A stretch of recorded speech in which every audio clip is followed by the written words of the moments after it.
can get the Zoom. Can somebody just catch the Zoom for me, please? The Zoom. Yeah. Just the zooming. Just a little bit zooming. Zoom in, Yeah. right or left? This one. From This your one. side, this way, yeah. Yeah. More? Yeah, more. That's good. Okay. Alright. Okay. Alright. أعوذ بالله من الشيطان الرجيم. بسم الله الرحمن الرحيم. وأفضل الصلاة وأتم التسليم على سيدنا محمد سيد الأنبياء والمرسلين وعلى آله وصحبه أجمعين. اللهم علمنا ما ينفعنا وانفعنا بما علمتنا وزدنا علما وتقا وهدى يا أرحم الراحمين. فإن أصدق الحديث كتاب الله وإن خير الهدي هدي نبينا محمد صلى الله عليه وسلم وإن شر الأمور محدثاتها وإن كل محدثة بدعة وكل بدعة ضلالة وكل ضلالة في النار. أما بعد. Alright, so last time I think we finished up the story of which prophet? Does anybody remember? Yeah, it was the prophet of Ish'aya, Irmiyah, Hizqiyah, and it was the period of time in between the Prophet Sulaiman and Zakaria. Right? So last time I was going to talk about Al-Uzair and we did not have time. We ran out of the time. So today should be the final day. Should be the final episode of our series of the stories of the prophets. Today, inshallah, we're going to talk about Isa alayhi salam. We're going to talk about Uzair. We're going to also talk about Zakaria and Yahya, inshallah. So if we run out of time and we were not able to finish Isa, would you like me to continue and finish the story, or would you like me to stop? Continue until we finish it, inshallah, today? Okay, inshallah. Then we need to start. So there's a lot of things we need to catch on. Alright. So we talked about Uzair alayhi salam last time, or we stopped at Uzair. We did not start talking about him. Al-Uzair alayhi salam, some people said he is a prophet, some other people said he is a wali, or rajulun salih. Wali means sadiq lillah subhanahu wa ta'ala. Wali, the term wali, means a companion. When you say awliya Allah, the companions of Allah subhanahu wa ta'ala, asdiqa Allah subhanahu wa ta'ala. Alright? And so some people said Al-Uzair, he is nothing but a wali or a rajul salih, and others said he's a prophet. But most scholars agree that he's a prophet because what happened with him is something that would happen with prophets. It's a miracle, him, knowing the Torah, etc. So other than that, these were like the what do you call them, like al-hujaj, the reasons why they called he is a prophet. If you recall last time we talked about how Nebuchadnezzar was able to take over Palestine, right? And he imprisoned some of Banu Israel with him back to Iraq, to Babylon. So one of the people he imprisoned was Al-Uzair and his father. And Al-Uzair was a little kid. He was a little young child, about like 5 to 6 years old. Some people said he was 8 years old when he was imprisoned. And his father and Al-Uzair, they memorized the whole Torah, and his father hid the Torah in a spot nobody knew about. Because Nebuchadnezzar, when he came to Palestine, he burnt every copy of the Torah. He made sure that the religion of Judaism would never exist again. So Al-Uzair, he grew up, he had his family, and he went on a journey to a village that he usually conducts business in. While he was passing by this village, he was going into another village. So while he was going to that village, he passed through another village. So the village he passed by was one of the villages that Nebuchadnezzar destroyed in Palestine. And he stopped there so he can take some rest, and then he looked at the village, at the houses, and how everything is destroyed and empty and abandoned. Everyone is killed. And he brought with him a tin, fig, and he brought grapes for food, and he brought some bread, and he also brought qas'a. I think it's called progenitor in English? Qas'a.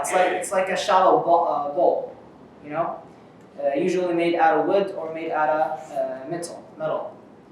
So he had this, and then he stopped so he can take some rest, and he was riding his donkey. So he put his donkey aside, and then he started mixing a fig with grapes, creating a juice, making a juice out of that. And then he put the bread, which was very solid and hard, he put it in so it can become softer so he can eat it. While he was waiting until that happens, he fell asleep. Before he fell asleep, he looked at the town or the village and he said, Subhanallah, would Allah subhanahu wa ta'ala make this village alive again after it died? ألا يحيي الله سبحانه وتعالى هذه القرية بعد ما أماتها? And when he questioned this, he was not asking this out of, doubt. He did not have doubt in Allah subhanahu wa ta'ala. He did not have doubt in Qudratullah. But he was, when you see something amazing, like, let's say when you see like Tawus. What's Tawus in English? Does anybody know? What is it? Peacock, right? The peacock, when you see a peacock and then the peacock shows its wings and tail, and then how colorful it is. When you look at it, you may say, أَيَخْلُقُ اللَّهُ مِثْلَ هَذَا. In Arabic, you don't mean like, did Allah create this? It's out of how amazed you are. You say, أَخْلُقُ اللَّهُ مَشَاءَ like, SubhanAllah, أَخْلُقُ اللَّهُ مِثْلَ هَذَا, So Al-Uzayr, this is what his intention was. He was not doubting Allah subhanahu wa ta'ala. Yet Allah subhanahu wa ta'ala wanted to make an example to everyone. So Al-Uzayr, he was sleeping. While he was sleeping, Allah subhanahu wa ta'ala took his soul. Alright, so Al-Uzayr died. And he let him die for 100 years. So 100 years, Al-Uzayr was dead. During that 100 years, kings changed, countries were born, countries were destroyed. And so the village was born again. The village was reconstructed again. Right? So at the time for Al-Uzayr to be resurrected again has come, so Allah subhanahu wa ta'ala sent an angel to him. The angel, the first thing he made sure that was conscious and alive was the heart and the eyes of Al-Uzayr. So Al-Uzayr, his eyes and conscious are there, his heart, so he can see around him, he can sense what's around him, he can see what's happening. Then the angel started taking all the bones of Al-Uzayr, constructing it together and building it together, and then he put the meat while Al-Uzayr was witnessing all of this. So Al-Uzayr was seeing himself being resurrected, being rebuilt again, as an evidence for him that Allah subhanahu wa ta'ala yuhyi al-mawta. And then Al-Uzayr was made a full human being again like he was. When he died, he was around like 40 years. When he was resurrected at the same age, shab, a youth, a young man. And so he saw what happened to him, and then the angel asked him, for how long have you stayed? Al-Uzayr said, I think I've stayed for like a day or a half a day. مَا لَبِثْتُ إِلَّا يَوْمًا أَوْ بَعْضَ يَوْمٍ. So the angel tells him, no, you have been like this, in this state, you have been dead for 100 years. You were not even sleeping, you were dead for 100 years. انظر إلى طعامك وشرابك لم يتسنى. He told him, look and glare at the food and your drink that you made, the grape juice with the fig and the bread, and look how it's the same. It did not change. What do I mean by it did not change? Meaning that 100 years, remember when he died? He was waiting for the bread to become softer, correct? And he was waiting and if you leave the grape juice for a long time, it might become corrupted. You can't drink it anymore. So he told him, look at the bread, it's still solid, and look at the grape juice, it's still active. You can still drink from it. It's not corrupted. There's no mold or anything on it. And then he told him, انظر إلى حمارك ولنجعلك آية للناس.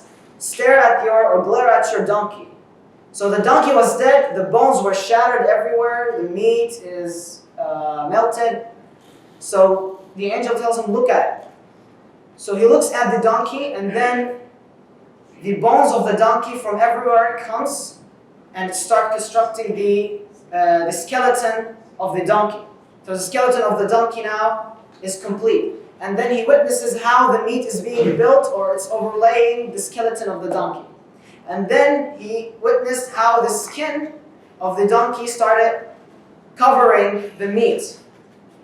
انظر إلى طعامك وشرابك لم يتسنى وانظر إلى حمارك ولنجعلك آية للناس وانظر إلى العظام كيف ننشزها ثم نكسوها لحما فلما تبين له قال أعلم أن الله على كل شيء قدير.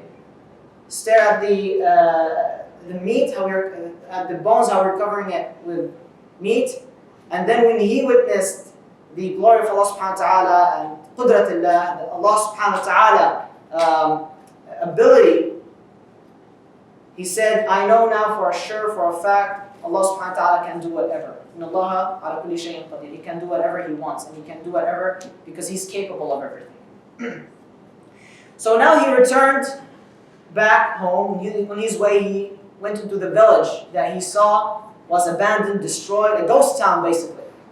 And he saw the souk, the market is on, everyone is cheering, everyone is around, families. Alright, so he went on witnessing qudratullah, the capability of Allah subhanahu wa ta'ala.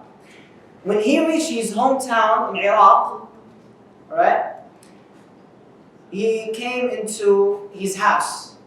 And there he found an old lady that was in her hundreds. Ajuz, umratun ajuz, elderly woman. He stares at her and he asks her who she is. And she said, I am Amat al-Uzair. I am the maid of Al-Uzair.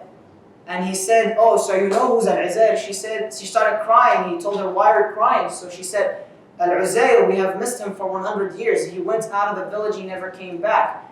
There is barely anybody who mentions him anymore. He's part of the past. He's not part of the present anymore. Nobody knows where he is. So he told her, what if I tell you I am Al-Uzair? And she tells him, what are you making fun of me? Are you joking around? Is that what's happening right now? So he tells her, no, I am in fact Al-Uzair. So she tells him, okay, Al-Uzair kana mujab al-da'wa. Al-Uzair, he used to ask Allah subhanahu wa ta'ala for something and Allah subhanahu wa ta'ala would give him. So ask Allah subhanahu wa ta'ala. She told him, ضعف بصري ولا أقدر على المشي. I can't, I'm blind, I'm almost blind. My vision is weakened. And I can't walk anymore. I can't run or walk. I can't stand anymore. Ask Allah subhanahu wa ta'ala to return my strength to me and return my vision to me. So Al-Uzair, he asked Allah subhanahu wa ta'ala, Allah subhanahu wa ta'ala that Allah subhanahu wa ta'ala returns her vision the same way it was and returns her strength and returns her walking again and running. So once he did that, her vision was retained again. She can see clearly, and she witnessed him and she saw him, and she said, "Oh, you are indeed Al-Uzair." So her vision was back again. So she saw Al-Uzair in front of her. Remember that we said that Al-Uzair was returned to the same state he was when he died. So he was in his 40s. He returned to his 40s. So she saw him in the same way that he left that day, and she started running. So she ran all the way inside. وكان هناك مجلس. There was like a council, a meeting. The same way as we're sitting right now, they were sitting inside of the house of Al-Uzair, the children of Al-Uzair and his grandchildren, and his relatives, his family. So he went inside, and then she said, "This is Al-Uzair." So one of his children, he says, "إنك امرأة خرفاء," right? Like when we say in Al-Amiyya, خرفتي, right? Like خرفتي meaning that you became very old, you can't even think straight, you can't even remember straight. So she told him, no, I am Al-Uzair. Sorry, not her, she's not Al-Uzair. Right? He said, no, he is Al-Uzair, okay, because he did the dua, and the dua of him was mustajab. This is one of his signs, and I can clearly see him. So they asked him, why do you claim you are Al-Uzair? So he said, can't you just see, look at my face, like I'm Al-Uzair, right? I look like Al-Uzair, do I look like anybody else to you? Right, they said, just one second, excuse me. He said, his child told him, you are somebody who's claiming to be Al-Uzair, but you're a lookalike. My father, he had a shama. Shama is like a mole, right? Correct? Right? It's like a mole. It was between his shoulders and on the back. If you have this, then I would believe that you're Al-Uzair, because this was unique to Al-Uzair. So Al-Uzair shows him his back, And everybody believes, oh my God, subhanAllah, this is Al-Uzair, and he's alive. So can you imagine this? So he left his children, they were like little young, like probably in their like 10 years old, 11, 12, 20 years old at max. Now when he came back, he's 40 years old, and his children, they're 100 years old or 80 years old. So imagine that your father is younger than you. Alright? So this is exactly what happened. And then they said, Al-Uzair, he knows the place of the Torah and he memorized the whole Torah. Can you tell us of the place of the Torah? So he said, okay, follow me. So he took them, it was said, to Deir Hizqiyil. So I believe it is in a village in Hamadan, in Iran, today. He took them there and he started digging and he took out a Torah. Alright? And then the papers were a little bit corrupted because it's been a while. So he started rewriting the Torah. While that happened, 2 meteoroids fell from the sky and the revelation came to Al-Uzair on how to recite or how to construct the Torah the same way it was with Musa. So when this happened, some people believed he is Al-Uzair. Other people said, this is the son of God. Why? Because they said that Musa, لما جاء بالتوراة, when Musa came with the Torah, Musa came with a book, with a written book, but Al-Uzair, he came without a book. He was memorizing it. He just knew the location of the book. And the meteoroids were 2 signs that, the 2 meteoroids were signs that Al-Uzair is the son of God. And these Allah subhanahu wa ta'ala, whom he mentions in the Quran, when he says, وَقَالَتِ الْيَهُودُ عُزَيْرٌ ibn Allah. وَقَالَتِ النَّصَارَى الْمَسِيحُ ibn Allah. Right? So, Al-Uzair laysa ibn Allah. Right? They claimed him to be. So that was the story of Al-Uzair. Alright. Let's fast forward a little bit in time and go 500 years before the birth of the Prophet ﷺ. There is a family by the name of Al-Imran. They descended from the tribe of Yehuda. There's Imran, and there is Walidat Maryam. I believe her name is Hannah. It's either, I believe that's her name. Hannah, yes. Walidat Maryam, Hannah.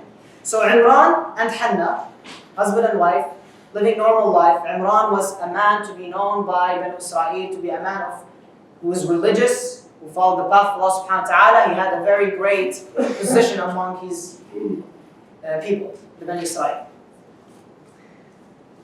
So Hannah one day, she was walking and she saw a bird with its little baby bird, with the child. It was taking care of it, feeding it. And Hannah was known to be not able to give birth. فاشتهت أن يكون لها ولد. She wanted to have a child. So she asked Allah subhanahu wa ta'ala that if you give me a child, نذرت, if you give me a child, if you let me pregnant and give me a child, I will devote him. She wanted a male, by the way, not a female. She said, if you go to, I believe Surah Al-Imran, right? وَلَيْسَ الذَّكَرُ كَالْأُنْثَى. Right?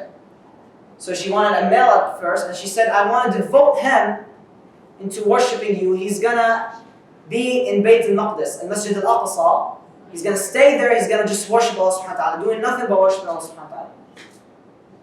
But Allah subhanahu wa ta'ala, because of His wisdom, He made her pregnant with a female. And at this instant she said, رَبِّي إِنِّي وَضَعْتُهَا. I don't want to mistake the ayah, but the tafsir of the ayah, that she bore her as untha. وَضَعْتُهَا أُنثَى وَلَيْسَ الذَّكَرُ كَالْأُنثَى. الله أعلم وَوَضَعْتُ وَلَيْسَ الذَّكَرُ كَالْأُنثَى وَإِنِّي سَمَّيْتُهَا مَرْيَمَ. So she gave birth to a female. So she said, whatever Allah subhanahu wa ta'ala gave me, this is whatever Allah subhanahu wa ta'ala gave me, I'm pleased and happy with it. And she said, I will call her Maryam. Maryam. And she fulfilled the promise of Allah subhanahu wa ta'ala. So this is when we do nadhr. If the thing that we did not get was fulfilled, we still do our nadhr, right? So she nevered that if Allah subhanahu wa ta'ala gave her a male, she would devote him for Bayt al-Maqdis. Allah subhanahu wa ta'ala gave her a female, yet she still devoted her to Bayt al-Maqdis and made her a worshipper in Bayt al-Maqdis. So she breastfed her, took care of her until she reached the age in which she does not need to be breastfed anymore by her mother. And then she went to Al-Masjid al-Aqsa where there were ubbad, worshippers. Okay, basically they would do i'tikaf in Al-Masjid al-Aqsa most of their lives. They would not leave it unless there is a very important incident or a very important case that they needed to leave Al-Masjid. One of them was Zakaria. Zakaria, he was the husband of Maryam's sister. Her sister's name is Ashya. Some said that's actually her aunt. So Ashya would be the sister of Hannah, right? But most scholars said that it's actually the sister of Maryam. So Zakaria is the husband of the sister of Maryam. Now you're going to tell me I said that she would not give birth. Scholars said that it was meant that she would never give birth to a male. She already had a female, Ashya, but she wants a male. But anyhow, she devoted Maryam to Al-Bayt al-Maqdis. She told the worshippers, "Man yakfulu Maryam? Ayyuhum yakfulu Maryam?" If we go to the ayah in Surah Al-Imran. So they were fighting who would take care of Maryam because she comes from a very, highly respected family, religious, Al-Imran. She's the daughter of Al-Imran. So Maryam they would toss on Maryam, meaning they would make a challenge. Whoever wins this challenge, he's going to take care of Maryam, yakful Maryam. So they would throw their pens into the river, and whichever pen would go against the river, against the flow of the river, the owner of this pen is going to take care of Maryam. So they were fighting. They were like argument. It was like a heated argument. Who would take care of Maryam? So Zakaria threw it, and his pen was the one who went against the river. So they said, no, we're going to do it another time. They did it another time, the same thing. He said, no, we're going to do it a third time. They did it the third time, and Zakaria won. So they gave her to this Zakaria. And she was raised by Zakaria, and he gave her Mihrab Bayt al-Maqdis, a specific place in which nobody enters it unless it was him or Maryam, devoted to her, in which she can worship Allah subhanahu wa ta'ala her whole entire life. After that, her mother, Maryam, she was given a male child. His name is Harun. So in the ayah, Ya ukhta Harun, Harun, here it's not meant to be Harun, the brother of Musa. It's another Harun. Because the Prophet ﷺ said that, when he was asked about this verse, he said that Banu Israel, they used to call their names by the names of Rijal al-Salihin and their prophets, by the good people and their prophets, right? They're pretty much like we call today our children Muhammad, Abu Bakr, Umar, Ali, right? Are they really Ali or Umar or Abu Bakr? Of course not, right? But we name them based on these great people. So she was devoted. She devoted her life to worship Allah subhanahu wa ta'ala, and she was very close with Allah subhanahu wa ta'ala. And one time Zakaria entered where Maryam was, and he found every time he would enter, كلما دخل عليها زكريا المحراب وجد عندها رزقا قال يا مريم أنى لك هذا قالت هو من عند الله إن الله يرزق من يشاء بغير حساب. He would go inside where Maryam is, and then he would find fruits of the winter during the summer and fruits of the summer during the winter, right? So she would be given rizq, she would be given fruits and food and things that are unusual at that time. It would be not for this period of time, or not for this cycle. So he would ask her, Zakaria would ask her, how would you receive that? Where did you get that from? She would tell him, this is from Allah subhanahu wa ta'ala. And Allah subhanahu wa ta'ala gives whoever He wants, without expecting any payment back. So Zakaria, at this instant, Zakaria was an old man. He did not have any children, and his wife became an old woman. She did not have any children. She can't get pregnant, right? So هنالك دعا زكريا ربه قال ربي هب لي من لدنك ذرية, I believe. So Zakaria at this instant, he made prayer towards Allah subhanahu wa ta'ala. And he said, oh Allah, please give me a child. I want a child. And they said that he whispered to Allah subhanahu wa ta'ala. He said, Ya Rab, Ya Rab, Ya Rab, 3 times. So Allah subhanahu wa ta'ala responded to him and he told Zakaria, Labbaik, Labbaik, Labbaik, 3 times. And Allah subhanahu wa ta'ala told him, what is it that you ask, Zakaria? He said, oh Allah, I'm asking for a child. So Allah subhanahu wa ta'ala tells him, I'm going to give you a child and his name is Yahya. You will call him Yahya. John, Yahya, Yohanna. Alright? And he told Allah subhanahu wa ta'ala, Zakaria was amazed. Right? Look at the human structure, right? He asked Allah subhanahu wa ta'ala for something, and then he gets something, and then he's amazed, right? So he's like, how would I get a child? And my wife is aqil, right? She can't give birth, and I'm an old man. Allah subhanahu wa ta'ala says, Inni ala kulli shayin qadir, Allah ala kulli shayin qadir. I can do whatever I want, right? إِذَا قُلْتِ شَيْءٍ كُنْ فَيَكُونَ. If I say something should happen, it should happen. So, Zakaria's wife, Ash'ya, sorry, why did I say Ash'ya? Ash'ya, who is the sister of Maryam, she gave birth to Yahya. During that time, Jibreel alayhi salam came to Maryam. At the same time where she got pregnant, the sister of Maryam, Jibreel came to Maryam and he told her, يا مريم إن الله يبشرك بكلمة منه اسمه المسيح عيسى بن مريم وجيها في الدنيا والآخرة ومن الصالحين. Allah subhanahu wa ta'ala is telling you, is preaching to you that you will be pregnant with a child, his name is Isa. You're going to call him Isa. Isa comes from the Syriac word Yeshua. Yeshua means al-Mukhallis, the Savior. Alright? Not necessarily meaning that we believe that he's the Son of God or anything, but he is the Savior because he is going to come in the end of the times and he's going to save us bi-idhnillah, bi-fadlillah, with the help of Allah from al-Masih al-Dajjal. So she said, "Anna yakunu li walad?" Like, would I have a child and I'm not married and I did not commit any action out of marriage? How would I have a child? This is not how, human system works. So Jibreel tells her this is what Allah subhanahu wa ta'ala wanted. Allah subhanahu wa ta'ala tells something, kun fayakun, it's going to happen. So Jibreel then, he blowed in her pocket, the pocket of her cloth. And Ruh Isa, the soul of Isa went into her body and she got pregnant with him. So Maryam, she was very stressed out. Because how would her people think of her? How did she get pregnant? So she went to the very far distance in which nobody can see her. It was said that one of her colleagues in Al-Masjid Al-Aqsa, who was a worshipper, he witnessed that she started getting the pregnancy traits. Like she started her stomach getting bigger and she started looking like pregnant. Some people said actually she remained pregnant for 9 hours and after 9 hours she gave birth to Isa. Some people said it was 8 months. Some people said it was just 9 months. That man, his name is Yusuf al-Najjar.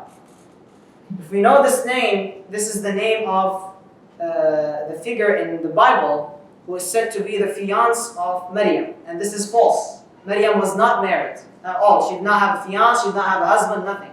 She never was married. He was a worshipper in Al-Masjid Al-Aqsa, Bayt al-Maqdis. So he came and approached her and he was very doubtful, how did she get that? So he told her, would a plant grow without a seed? She said, نعم. من أنبت النبات الأول من دون البذرة. Yes, there would be a plant growing out without a seed. Who made the first plant grow without a seed? He told her, would trees grow without rain? She told him, yes.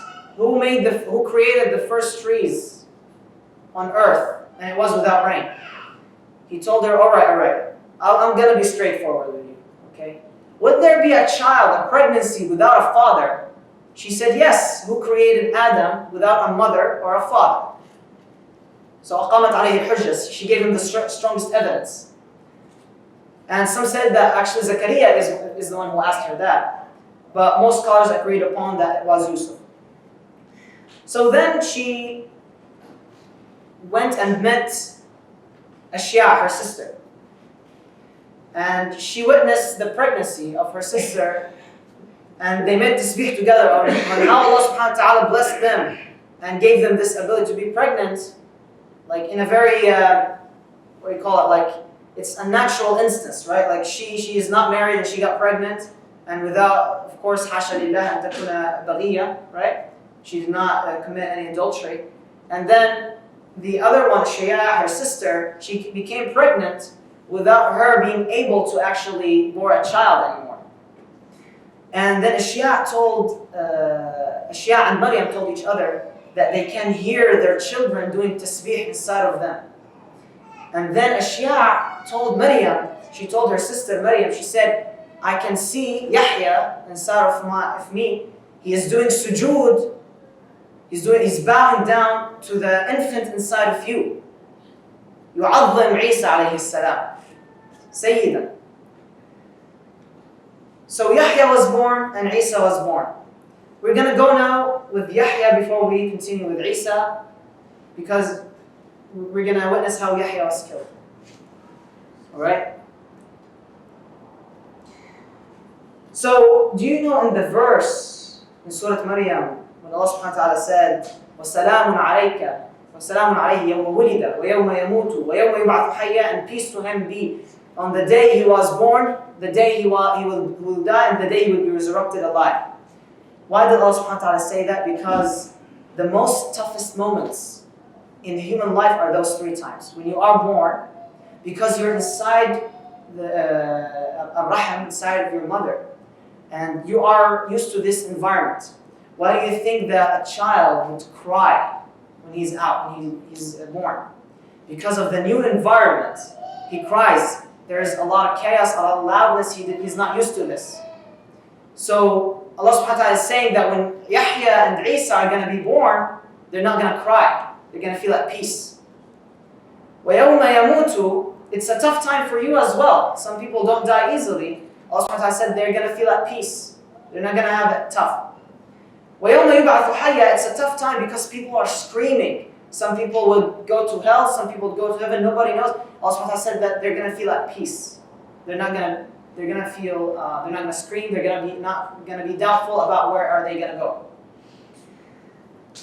And in fact, there is a poetry that says, وَلَدَتْكَ أُمُّكَ بَاكِيًا مُسْتَصْرِخًا وَالنَّاسُ حَوْلُكَ يَضْحَكُونَ سُرُورًا فَاحْرِصْ لِنَفْسِكَ أَن تَكُونَ إِذَا بَكَوْا فِي يَوْمِ مَوْتِكَ ضَاحِكًا مَسْرُورًا. Right? When your mom gave birth to you, you were crying and the people around you were laughing. Make sure that when the time for you to die and people are crying around you, you are laughing. Alright, so do good so you will die at peace, and when you are resurrected, you are at peace. Alright. Yahya and Isa are cousins, Abna Khala, right? The mother of Maryam is the aunt of Yahya, and the mother of Ashia is the aunt of Isa, and so they were best friends. Isa and Yahya, they did not have a home to go to, so they would sleep wherever they would find, like any spot they would find. They did not have a place to go to. They would eat from grass and the leaves of trees. They would not eat normal food. They did not have money. They despised money. They said they had only one cloth that they would wear each day, constantly. When Yahya was born, Allah subhanahu wa ta'ala gave him 5 words, 5 kalimat. تعبد الله ولا تشرك به شيئا. الصلاة والصيام وذكر الله سبحانه وتعالى. And az-zakah. Right? Worship Allah subhanahu wa ta'ala, there is only one God, but there is no other partners with Allah. Pray, fast, do charity, and do dhikr. Alright? Pray to Allah subhanahu wa ta'ala and read His word. So Yahya alayhi salam would preach this around. And he was very loved among his people and among his family. He was the only child of Zakaria. Now, the death of Yahya goes into 3 stories, but the same fate. Yahya, it was said that he advised the king of Damascus. That's the first scenario. The second scenario that was said that the king of Damascus, his wife, she wanted to commit adultery with him and he refused. And the third instance, I believe it was, that the king of Damascus, he married his wife and then he divorced her 3 times. So he asked Yahya if he can be back with her, and he said she can't be back to you unless she marries someone else, consummate the marriage, and then she can be. And then they divorced, and then she can be back to you. So in this 3 instances, this lady, she felt grudge against Yahya. So she told the king, she told him, I'll never stay with you, I'll never be with you unless you give me the head of Yahya. He told her, no, ask me something other than this. So it was a festival day for them, and on this festival day, the king would come to the city and they would ask him whatever he wants, and he would never refuse it. So she told him, give me the head of Yahya. He told her, give me something else. I don't want to do this. It's not going to be good. I believe you. So she said, no, I'll leave you. He said, okay. So while Zakaria and Yahya, and just a note before I tell you the story is this, Yahya was a very abid Allah subhanahu wa ta'ala. He was a very great worshipper to Allah subhanahu wa ta'ala. That one time he was missing for 3 days. Zakaria went looking for him. He approached the river of Jordan, and then he found him there in Jordan. And he found him inside a hole. He asked him, what is wrong with you? Why are you inside a hole? Zakaria is asking his child. Yahya told him, this is my grave. This is the grave I've dug to myself, and I'm inside of it crying because you taught me that if I cry to my grave, Allah subhanahu wa ta'ala is going to repent all of my sins. So all what he cared about is Allah subhanahu wa ta'ala. One time, there's an incident that one time, him and Isa were walking, and then Yahya bumped into a lady. He hit her by accident. So Isa tells him, didn't you see the lady? He said, what lady? I did not see anybody. Isa said, that lady you just hit. He said, no, I did not see. So Isa told him, where? How? Like you have 2 eyes and you can't see? So Yahya said, my eyes were not present as I'm staring at the throne of Allah subhanahu wa ta'ala. He's not present in this world. He is present with the throne of Allah subhanahu wa ta'ala. He's thinking about Allah subhanahu wa ta'ala and worshiping Allah constantly. That he was not able to see the lady he hit by accident. So this is how much devoted to Allah subhanahu wa ta'ala Yahya was. So while Zakaria and Yahya were praying, they sent a delegation to kill Yahya. So Zakaria there's a hadith. This hadith is not strong, but it was said that Zakaria told this incident of how he died to the Prophet ﷺ Laylat al-Isra wal-Mi'raj. The day when the Prophet ﷺ was ascending into heavens and he descended back to Jerusalem. So they were praying, and then they grabbed a sword and then they slayed the head of Yahya. They cut the head of Yahya while he was praying. And the Prophet ﷺ asked Zakaria, he told him, how was your patience? Zakaria said, I did not leave my salah and I did not even stare at what happened. I continued my salah. This is how much devoted to Allah subhanahu wa ta'ala he was. He did not care about his child. Of course he cares about his child, but who would you choose? Would you choose Allah or your child? Of course he chose Allah subhanahu wa ta'ala. And then they grabbed the head of Yahya and they put it on a plate. Alright, and then they took it to the lady. And then the lady was happy and she grabbed it and she put it on her head and she was happy and she said, we killed Yahya. This is the head of Yahya. And they started, like corrupting his head, making, fun of it. And that was in Damascus. So while she was walking, she went to her mother and they were all laughing, and suddenly they find her gone, and what's left of her is only her legs, the lady. خَسَفَ اللَّهُ بِهَا. Not just this, but Allah subhanahu wa ta'ala then خَسَفَ بِالْمَلِكِ وَخَسَفَ بِعَائِلَتِهِمْ. Allah subhanahu wa ta'ala crushed them, destroyed them, He erased them from existence. He crushed the family of the king, and his family became poor people and people would step on them. And it was said that they buried Yahya, and from the place of his burial, blood would flow. Blood would not stop. his blood from his head would still flow into Damascus, that people, when they walk around the streets of Damascus, they are stepping on blood, the blood of Yahya. And they wanted to bury the what's remaining from the lady, and the earth, every time they bury her, the earth would throw it out from how much Allah subhanahu wa ta'ala despised her from what she did. They say until Nebuchadnezzar came and he killed thousands of people from Banu Israel, the blood of Yahya stopped. And Irmiyah said, "Oh Allah, a lot of people from Banu Israel were killed because of the blood of Yahya. Please make this blood stop." So Allah subhanahu wa ta'ala made this blood stop, and he took revenge for Yahya, for Banu Israel, because they did this for Yahya. So they said that then Banu Israel, they were super pissed. They said that Allah subhanahu wa ta'ala avenged Yahya by killing our king and our kingdom and destroying it. So we are going to avenge our king by killing his father, Zakaria. So they're challenging Allah subhanahu wa ta'ala. So they chased Zakaria, and the same thing that happened with Ishaya. They were chasing Zakaria, and then Zakaria was running away from them, and then he approached a tree. The tree opened for him, and she told him, "Hide, quick, hide inside of me." So he hid inside of her, and then Iblis came in the form of a human, and he grabbed a piece of his cloth. And then the people of Banu Israel said, "Where is Zakaria? We can't find him." So the Iblis, in the form of a man, he told them, "Can't you see this cloth I'm holding? This is the cloth of him. He's inside of this tree." So they said, "Okay, we're going to burn the tree down." So he said, No. Grab a chainsaw and chain him down in two halves. So Zakaria, they grabbed the chain, and Zakaria started groaning out of pain. So Allah subhanahu wa ta'ala told Zakaria, "If you're not going to stop groaning, I will lift earth upside down.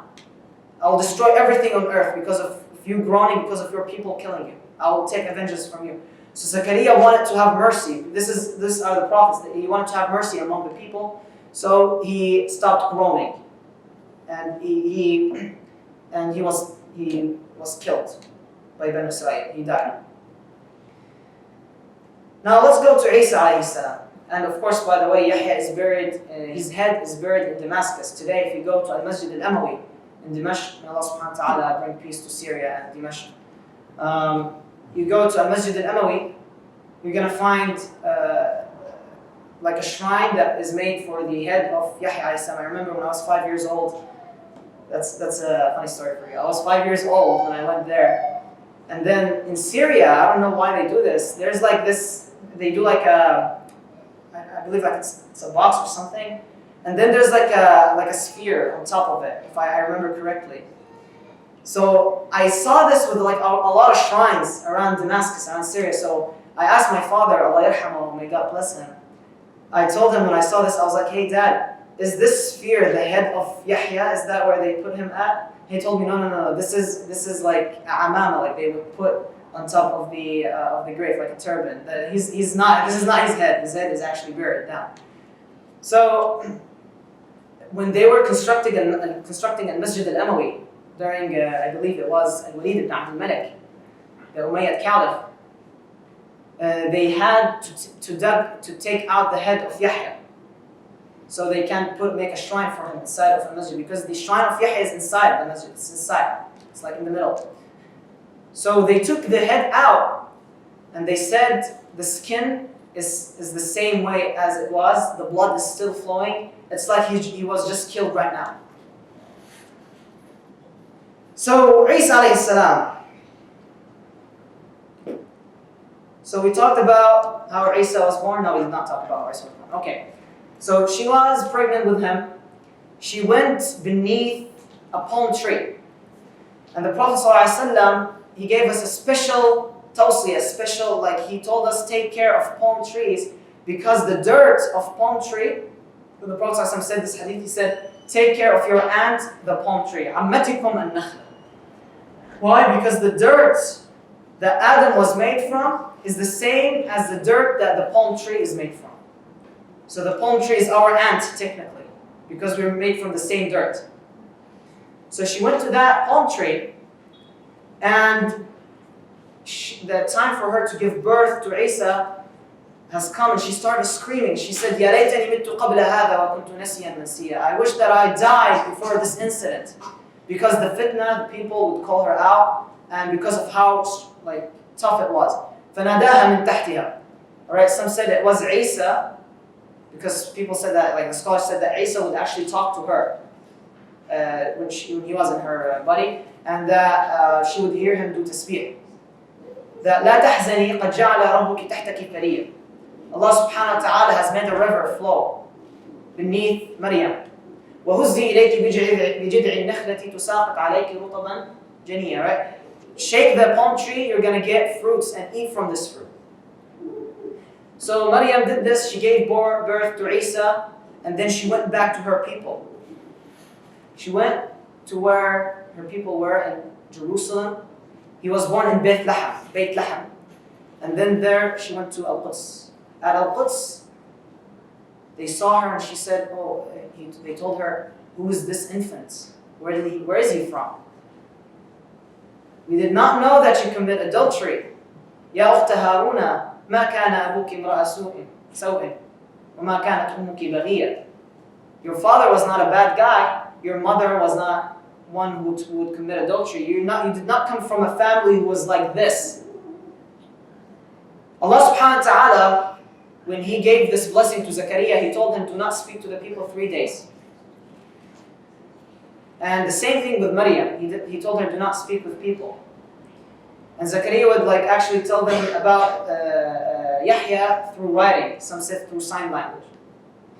And the same with Maryam, she told them, she did this towards the infant, meaning that look at the child, talk to him. So they said, how are we going to talk to an infant? He does not speak.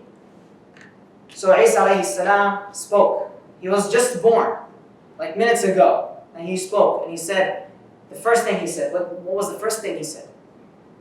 Inni Abdullah. I am the worshipper of Allah.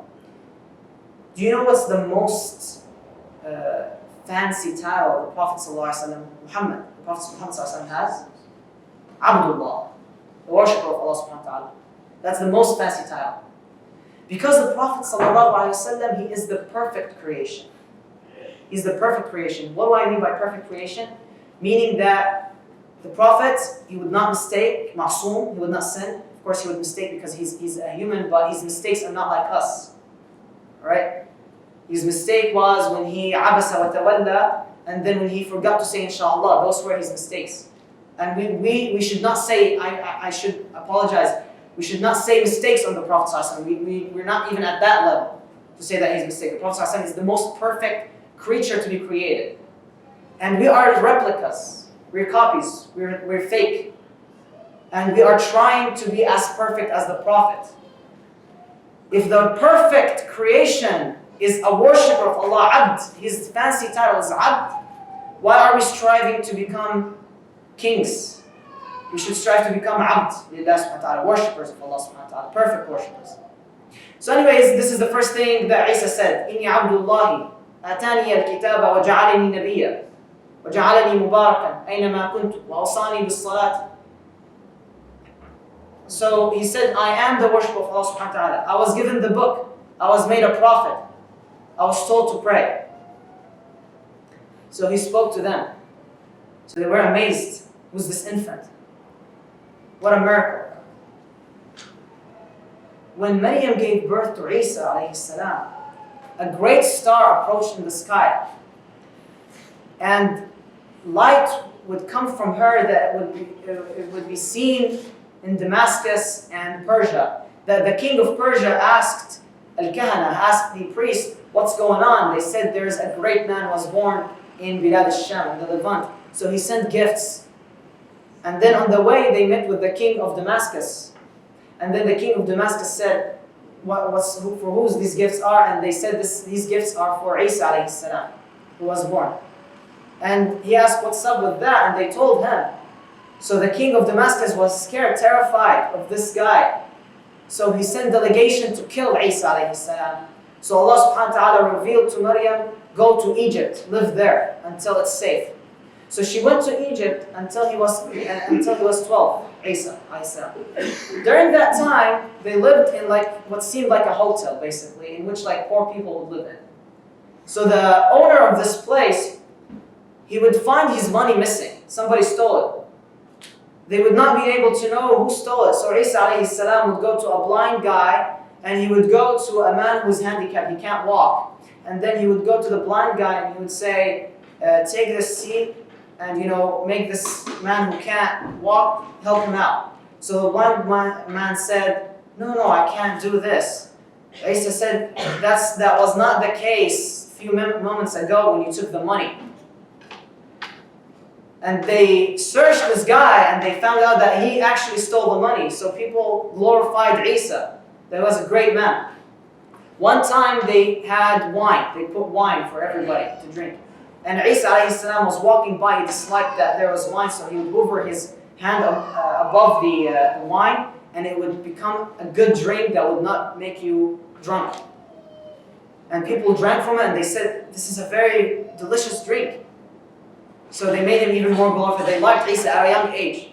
At this instant, Allah subhanahu wa ta'ala told Maryam to take Isa back to Al-Quds, Ghiath. There Isa, he would see a child, right? And then he would tell the child, your mom has hid a gift for you. So the child would say, oh no, you're lying. He told him, no. She hid this and this and this for you. Go ask her. So the child would go and ask his mom, and he would tell her, Mom, what did you hide from me? So she would say, I did not hide anything for you. Who told you that? He said, no, you were hiding from me this and this and this.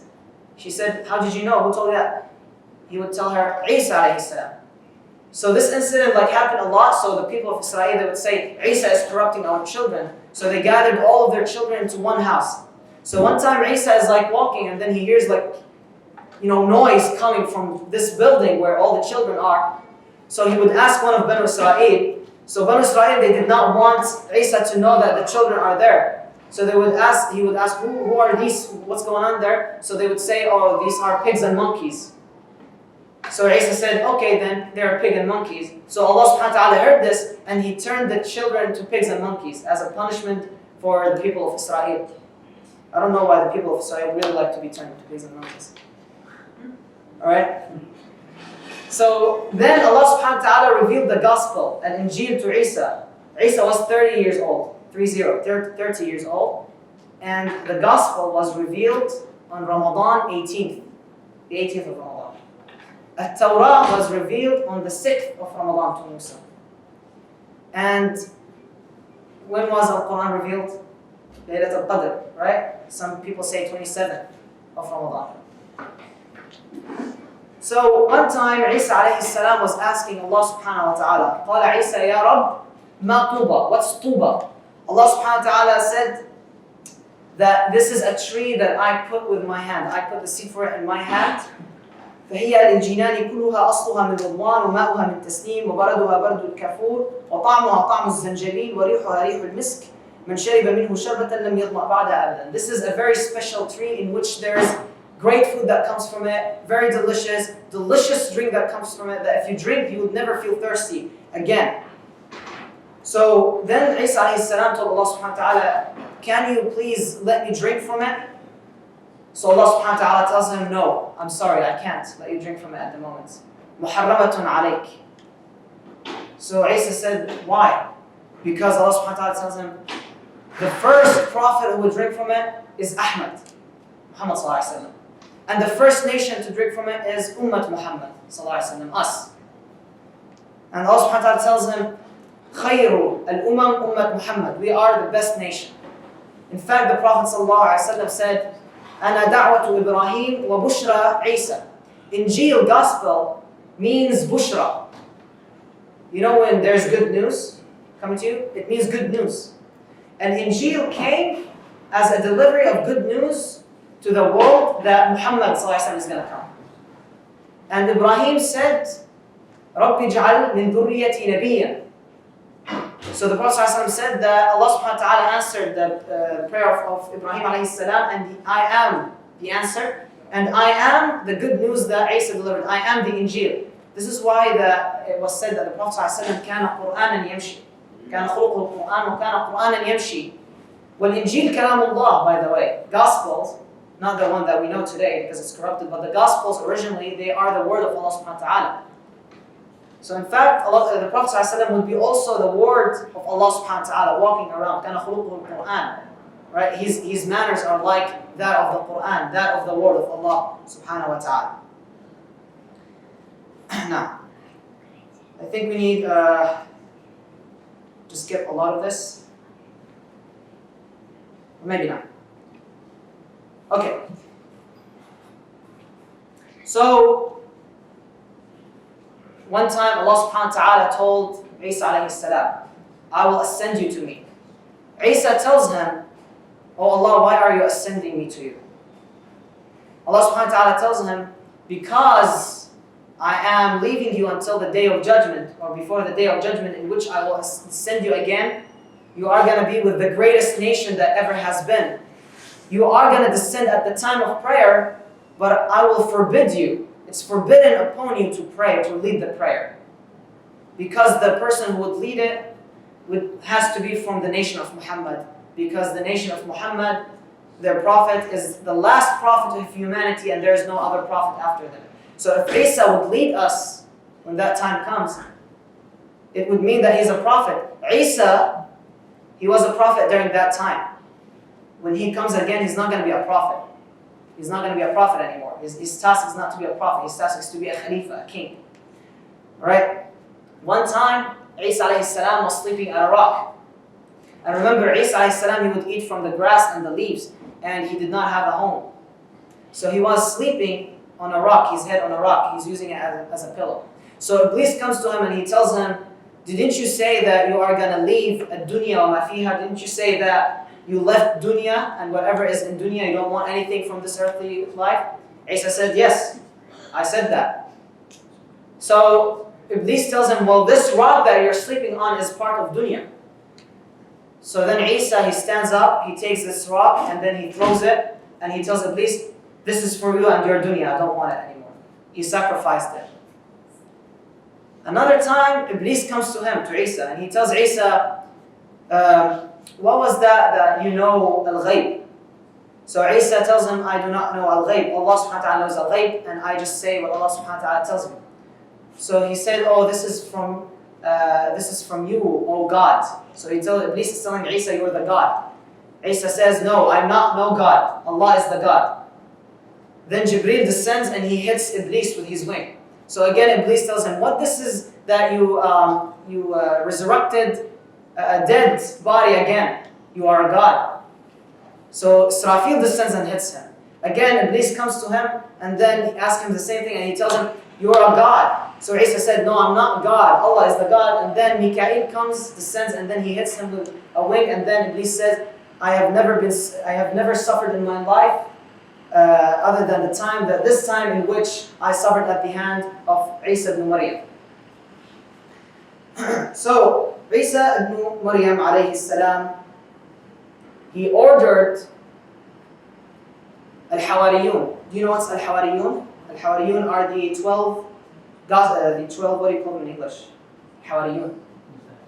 The what? Disciples, right? Is that the right concern? Yeah. So he ordered them to fast for 30 days. Let me get the name for you. Okay. He ordered them to fast for 30 days. They were the companions, the 12 companions of Isa alayhi salam. They were Putros wa Yaqub bin Zubda wa Yahnas, who was the brother of Yaqub, wa Andraus wa Philip wa Abrathelma wa Matta wa Thomas basically, wa Yaqub bin Hilqiya wa Tadawas wa Fatat Ba wa Yodas Kirya Yota. Let's remember him as Yodas. Okay, it's a tough name. Alright? So he would tell them, fast for 30 days. So they fasted for 30 days. After that, they told Isa, descend for us Ma'idah. We want a table from heavens. So Isa alayhi salam tells them, okay, so he starts praying for Allah subhanahu wa ta'ala. Allah subhanahu wa ta'ala descends a table from heaven. And then, in this table, there was the best fruits from heavens, the best kind of foods basically. So they wanted to eat from it, but then they said, no, we're not going to eat from it unless Isa starts. So Isa said, okay, I will let the fuqara, the poor people, eat from it. So they eat from it until it's over. And the people who are poor and sick, they would become healthy again, they become rich. So it started descending for a couple of days until Allah subhanahu wa ta'ala made a contract with them that you do not hide from it for the next day, you eat at that instant, and the wealthy people do not take. So Banu Israel, again, I mean, by this time you probably know the history of how many times they would go against a contract. They did the same thing, they went against the contract, they would hide food, they would do such thing. So Allah subhanahu wa ta'ala stopped descending the table among them.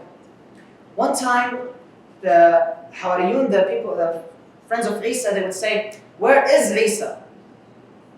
So they would go and they would find Isa standing on top of water.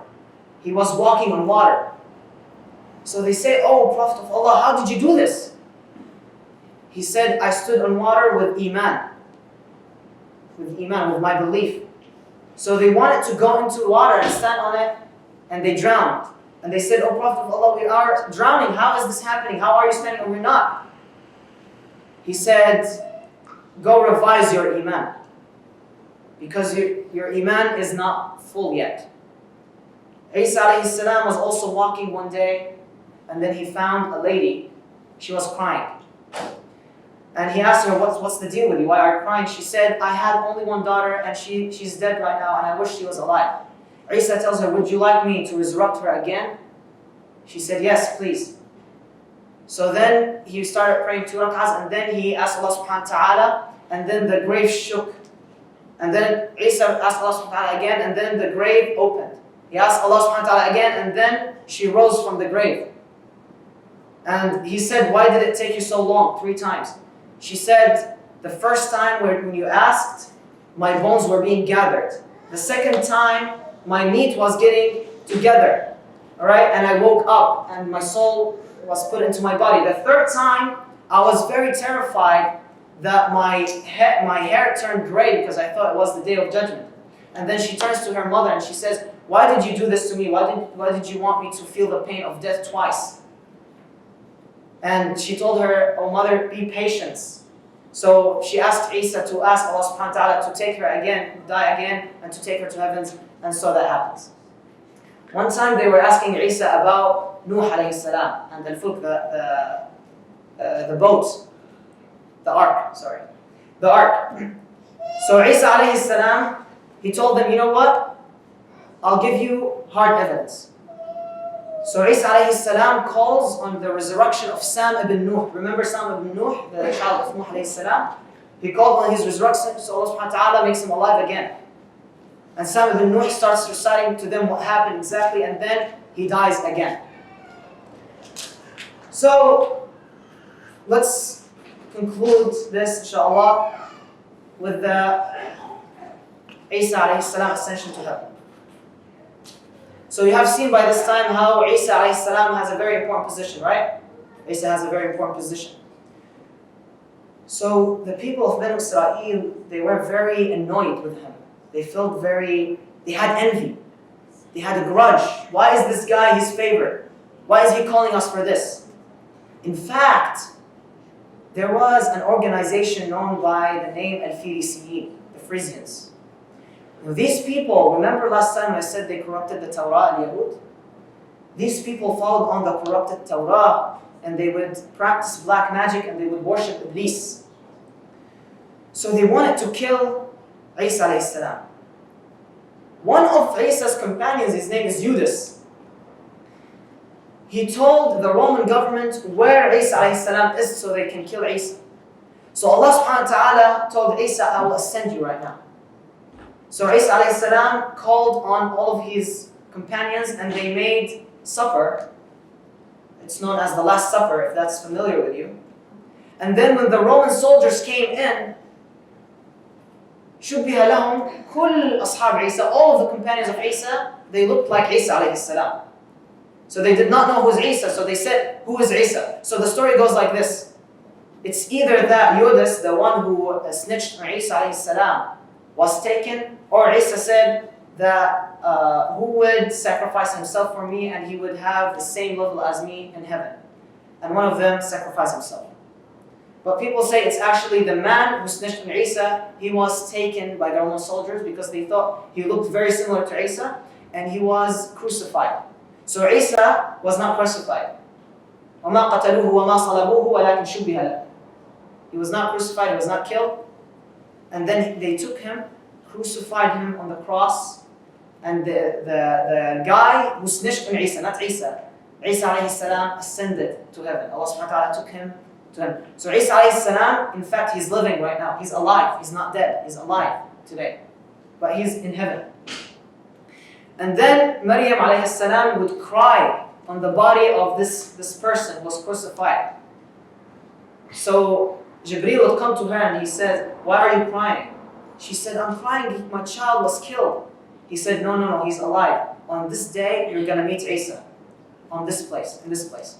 So she goes away, they bury this guy thinking he is Isa, and then they take this cross, and some of the companions, they would say, the companions of Isa salam, they would say that this is Isa, he died for our sins, he's a God.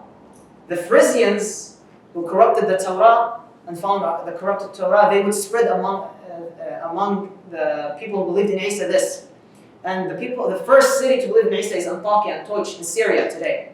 So they would spread this. So people would start believing that Isa was killed, was crucified. And they would kill anybody who believed in Isa. Among them, a man named Bulus al-Rasul, Paul. Do we know Paul? Paul, his real name is Shaul, Saul. And he was one of the people who would kill the Christians. And he worshipped Iblis. He would believe in the corrupted Torah and the black magic and the Kabbalah and all of this. So Maryam meets with Isa alayhi salam, and then Isa tells her, "Don't cry, I'm alive, ascending into heaven, waiting for the time in which I'm going to find al-Masih al-Dajjal." So Maryam tells Isa she's happy. She tells him, God bless you, and Isa kisses her head, and then Isa tells her your death time is soon to come, and she died when she was 53. Now the Christians are being oppressed, they're being killed. And then the people gathered in Damascus, the Frisians, in their mahfal, in their lodge. And then they said, the Christians, no matter how much are we killing them, they're still resisting. What are we going to do? So they told Paulus, go back to Jerusalem where they are and tell them that on your way to Damascus to kill the Christians who were in Damascus, Isa came to you and he told you, I am the Son of God. So he went there and then he told them this. So the ignorant Christians, the ignorance from the Christians, they believed in him. So they started following him. If you look at the Gospels today, you're going to find that none of the Gospels, nothing mentions that Isa is the Son of God or he is God. But only the book of Paul mentions that he is God or the Son of God. Only the book of Paul. And so they believed that Isa was the Son of God. Until, do we know Constantine? The founder of the Byzantine Empire. The founder of the Byzantine Empire, he is the one who established the ideology and he forced it upon everyone that Isa would be the Son of God. And there was a few people who believed that Isa is a prophet, Abdullah wa Rasuluh, and he was not the Son of God. But they were oppressed. That was before the Prophet in 100 years. Even until the time of the Prophet, there were people who believed that Isa alayhi salam, Christians who believed that Isa alayhi salam was a worshipper of Allah subhanahu wa ta'ala, not a God. With this, we conclude the story of Isa alayhi salam, the stories of the prophets.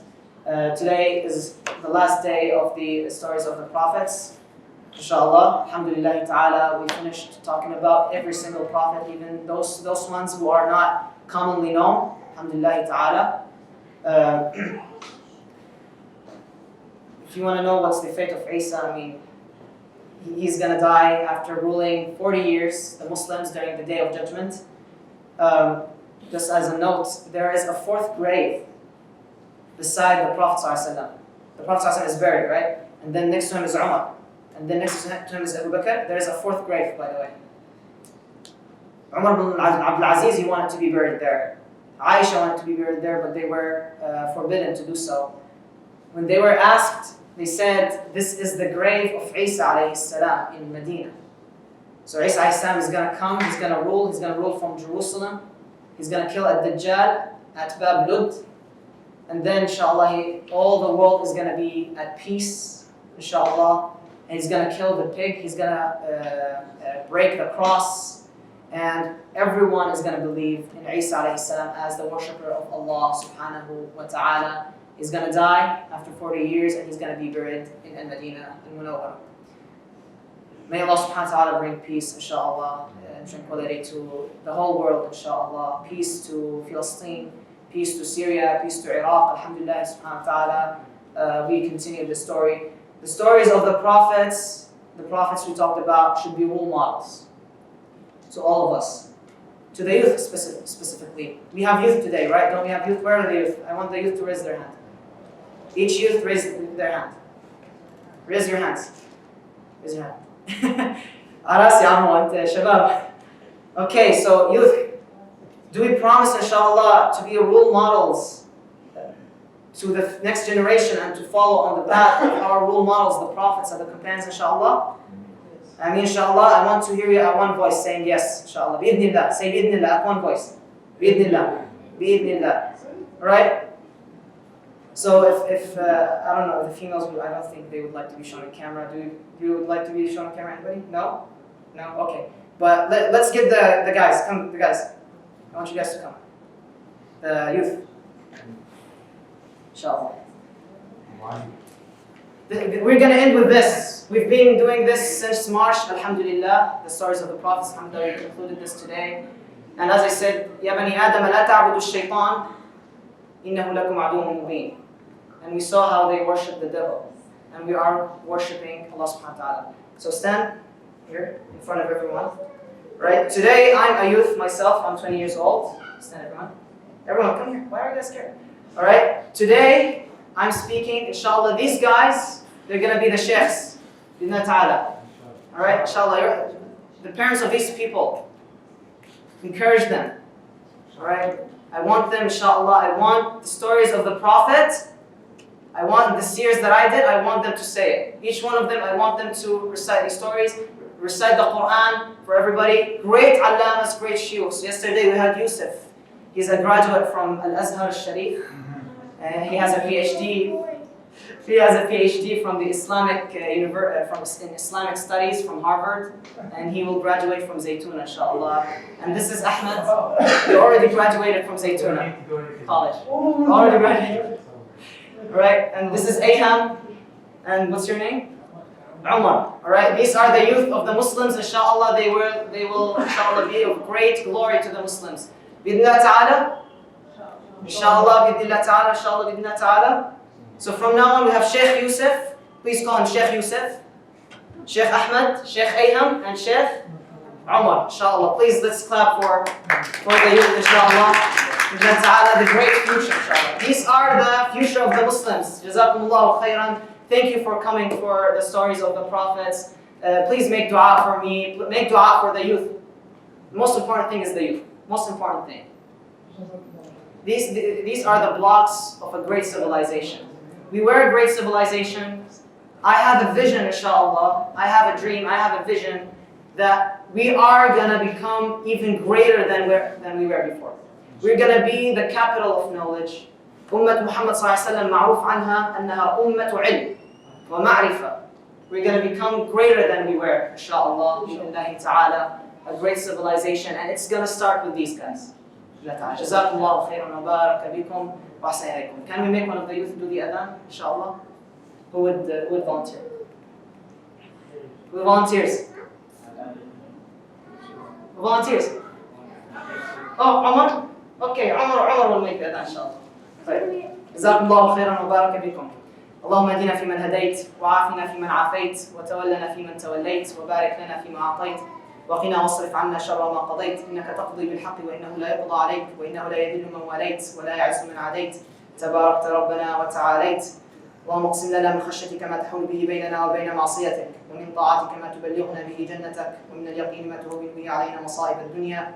ومتعنا اللهم بأسماعنا وأبصارنا وقوتنا أبدا ما أحييتنا، واجعله الوارث منا، واجعل ثأرنا على من ظلمنا، ولا تسلط علينا من لا يرحمنا يا أرحم الراحمين. اللهم احمي شباب المسلمين، اللهم احمي شباب المسلمين، اللهم احمي شباب المسلمين، اللهم أكرمهم وعلي من شأنهم وعلي من قدرهم يا أرحم الراحمين، واجعلهم علماء يا أرحم الراحمين، واجعل على يدهم تحرير المسجد الأقصى يا أرحم الراحمين. اللهم أكرمنا بتحرير المسجد الأقصى والصلاة في المسجد الأقصى، وأصلح حال المسلمين في كل مكان يا أرحم الراحمين. سبحانك رب العزة عما يصفون، والسلام على المرسلين، والحمد لله رب العالمين، والحمد لله الذي تتم بنعمته الصالحات. جزاكم الله خير. All right, Omar. We're going to do the adhan right now. Sheikh Omar. Okay, Yusuf can do the iqamah, and Omar is going to do the adhan. All right? Great. Listen.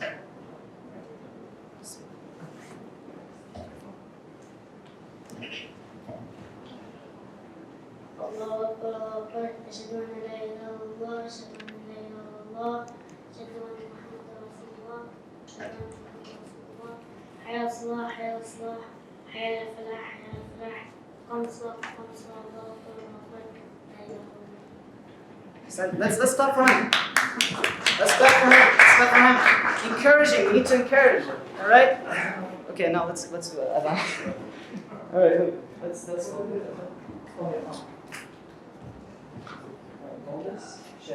Yusuf.